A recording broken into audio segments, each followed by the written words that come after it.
Hi friends, नमस्कार। मैं हूं आपका अपना दोस्त, आपका साथी उज्ज्वल गुप्ता। सो फ्रेंड्स, आप सभी का हमारे इस यूट्यूब चैनल आर.के. हैप क्लासेस में स्वागत है।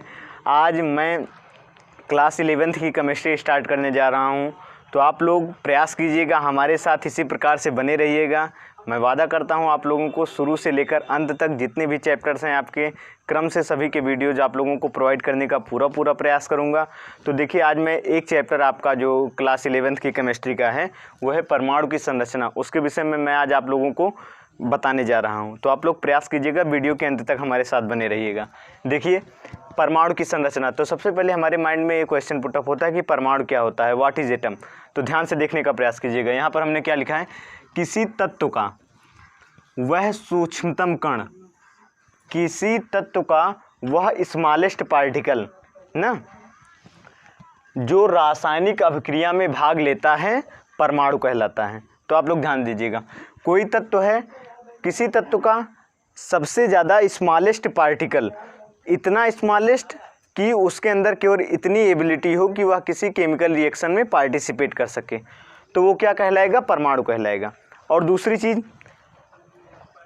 आपको ये दूसरी डिफिनेशन जो आप लोगों को जाननी सबसे ज़्यादा इंपॉर्टेंट वो होता है अणु। अणु को अंग्रेजी में कहते हैं मॉलिक्यूल। मॉलिक्यूल किसे कहते हैं, किसी यौगिक का वह सूक्ष्मतम कण, किसी कंपाउंड का वह स्मॉलेस्ट पार्टिकल जो स्वतंत्र रूप से अवस्था में रह सकता है, वो क्या कहलाता है, अणु कहलाता है। अब यहाँ से मैं आप लोगों को बताने का प्रयास करूँगा कि परमाणु और अणु में क्या अंतर होता है। ध्यान से देखने का प्रयास कीजिएगा, परमाणु और अणु, जहाँ से आप लोग डिफिनेशन को ईजिली समझ सकते हैं। ऐसे अंतर मैं आप लोगों को बताऊंगा जिससे आप आसान से आसान तरीके से इन सारी चीज़ों को समझ सकते हैं। परमाणु स्वतंत्र अवस्था में नहीं रह सकते हैं। ध्यान से देखने का प्रयास कीजिएगा, नहीं रह सकते हैं।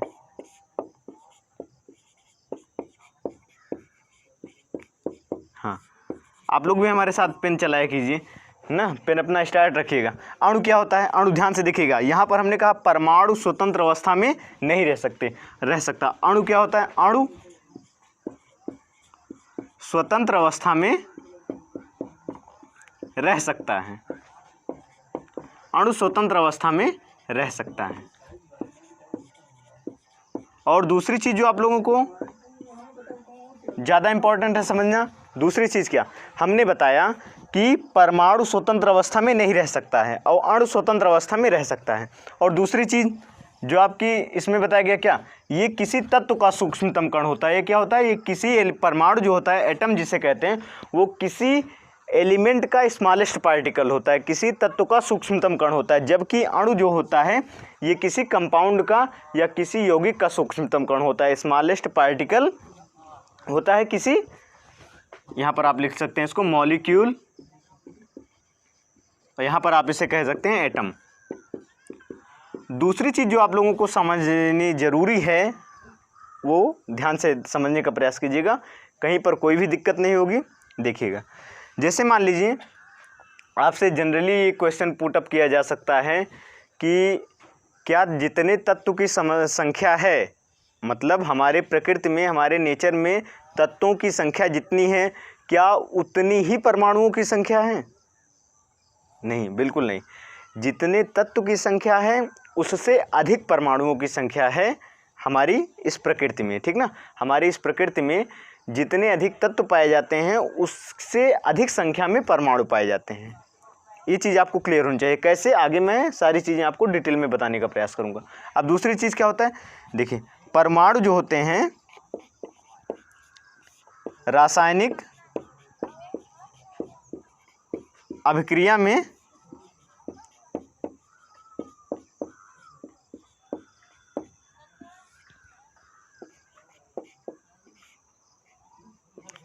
टूटते नहीं हैं ना, या फिर आप कह सकते हैं इसको अविनाशी होते हैं। अविनाशी, ध्यान से देखो, अविनाशी,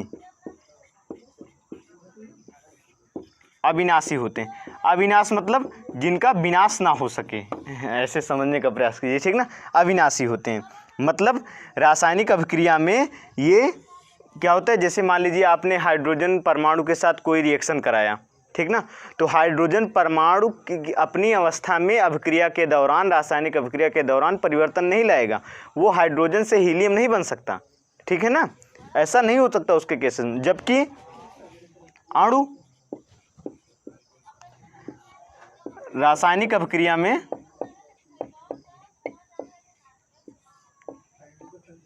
अणु जो होते हैं रासायनिक अभिक्रिया में विभाजित हो जाते हैं, ठीक ना, विभाजित हो जाते हैं। अब दूसरी चीज़ मैं आप लोगों को बताने का प्रयास करूंगा, विभाजित हो जाते हैं। अब देखिए, ठीक है ना, अब दूसरी चीज़ आप लोग ये देखने का प्रयास कीजिए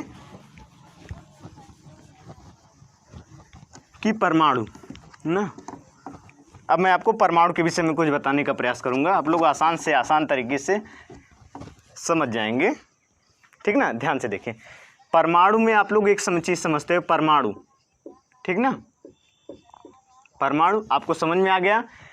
स्मॉलेस्ट पार्टिकल होता है किसका, एलिमेंट का, जो रासायनिक अभिक्रिया में भाग लेने योग्यता रखता है, ठीक ना, जिसके अंदर एबिलिटी होती है कि वो केमिकल रिएक्शन कर सके, केमिकल रिएक्शन में पार्टिसिपेट कर सके। दूसरी चीज़ आप लोग ये समझते हो कि एक परमाणु होता है, तो परमाणु में क्या होता है, एक नाभिक होता है, ठीक ना। ये आप लोग डाल्टन के सिद्धांत से 9th में ये सारी चीज़ें पढ़ चुके हो कि परमाणु में कैसे क्या नाभिक वगैरह होता है, ये सारी चीज़ें आप लोग नाभिक के विषय में आप लोग जानकारी कर चुके हो। लेकिन मैं थोड़ा से आप लोगों को बताना चाहूँगा ताकि जो बच्चे भी ना जानते हो वो समझ सकें।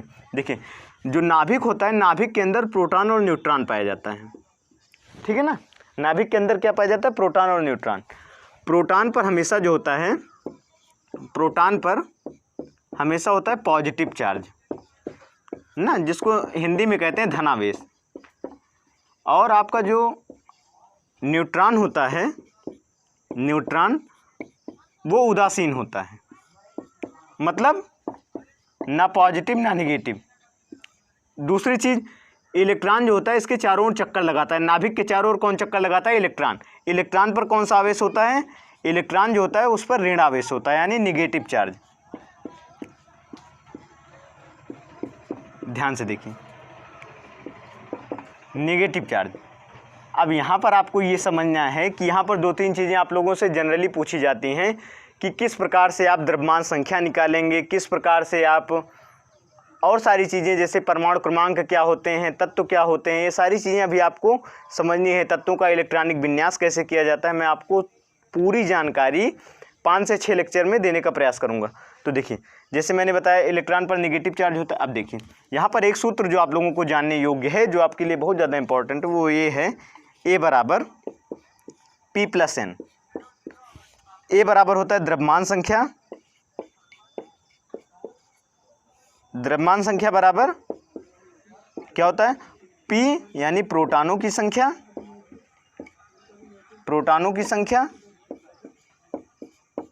प्लस न्यूट्रॉनों की संख्या, ठीक है ना, हाँ, न्यूट्रॉनों की संख्या। हाँ, ध्यान से देखने का प्रयास कीजिए। ये होता है, आपको दो फार्मूला मैं बता रहा हूँ जो आप लोगों को लिए बहुत ज़्यादा इंपॉर्टेंट है, आप लोग ध्यान से देखिएगा। हाँ हाँ, हंसते हुए, ठीक ना। और एक सूत्र होता है Z बराबर E बराबर P। Z बराबर होता है परमाणु क्रमांक।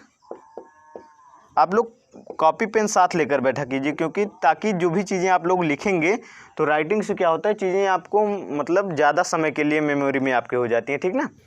तो राइटिंग आप लोग करते चलिए। बराबर इलेक्ट्रॉनों की संख्या,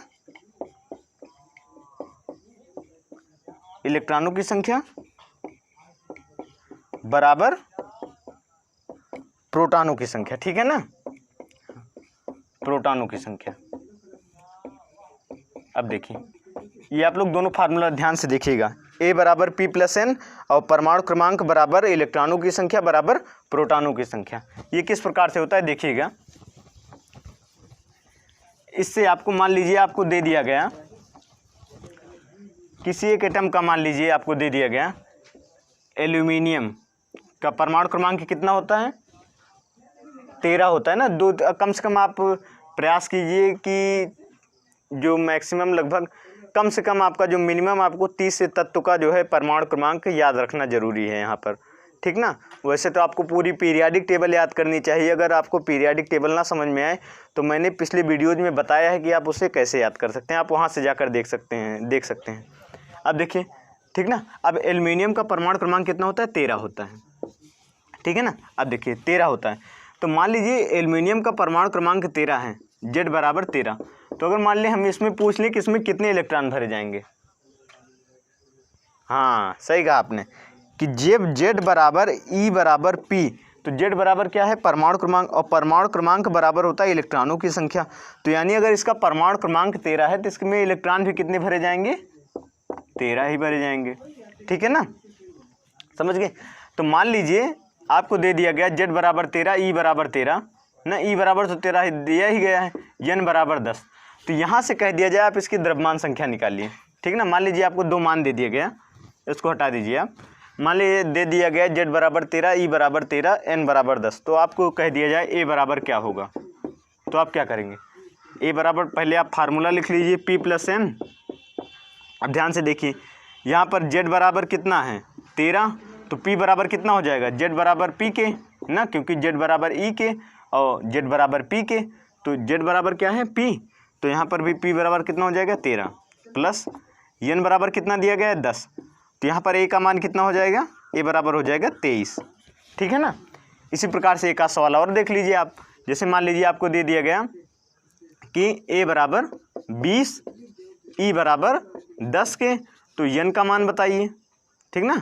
मान लीजिए आपको दे दिया गया A बराबर 20 के, हाँ ध्यान से देखने का प्रयास कीजिएगा आप, ठीक है ना। ऐसे मैं प्रयास करूँगा धीरे धीरे आप लोगों को सारी वीडियोज़ प्रोवाइड करूँ, तो आप लोग प्रयास करें कीजिए कि हमारे वीडियो को अंत तक देखा कीजिए। इससे हमें आप लोग हेल्प भी कर सकते हैं, ठीक ना। जितना ही आप लोग ऑनलाइन देखेंगे हमारे वीडियोज़ को, उतना ज़्यादा हमारे लिए भी बेहतर होगा, और समझ लीजिए आप लोगों का सपोर्ट भी हमें मिल जाएगा, जिसकी हमें सख्त ज़रूरत है ना। हाँ, क्योंकि आप हमारे साथ, हम आपके साथ।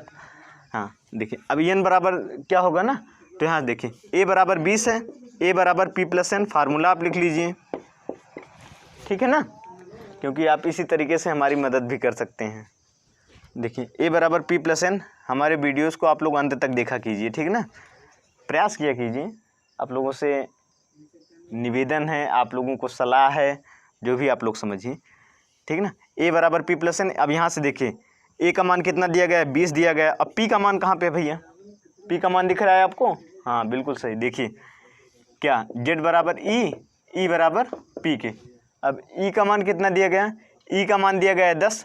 तो E बराबर 10 के, तो P बराबर भी हो जाएगा 10 के। हाँ देखिए,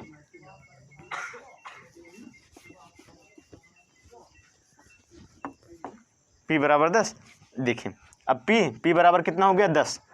तो 10 + N। अब ये 10 से पक्षांतर कर लेंगे आप, तो 10 इधर आ जाएगा, तो 20 - 10 = N। यानी न्यूट्रॉनों की संख्या क्या हो जाएगी? अतः न्यूट्रॉनों की संख्या आप लिख सकते हैं आंसर में, अतः न्यूट्रॉनों की संख्या 10 होगी, ठीक ना। हाँ, तो आप लोग प्रयास किया कीजिए, हमारे वीडियोस के साथ जुड़े रहिए, और हमारे YouTube channel RK help classes को अगर आपने अब तक सब्सक्राइब ना किया हो तो हमारे इस YouTube channel RK help classes को सब्सक्राइब कर लीजिए, और इसी प्रकार से हमारे साथ मुस्कुराते हुए जुड़े रहिएगा हमारे हर वीडियोज़ तक। आप लोगों का मैं पुनः हृदय से बहुत बहुत आभार प्रकट करता हूँ। धन्यवाद।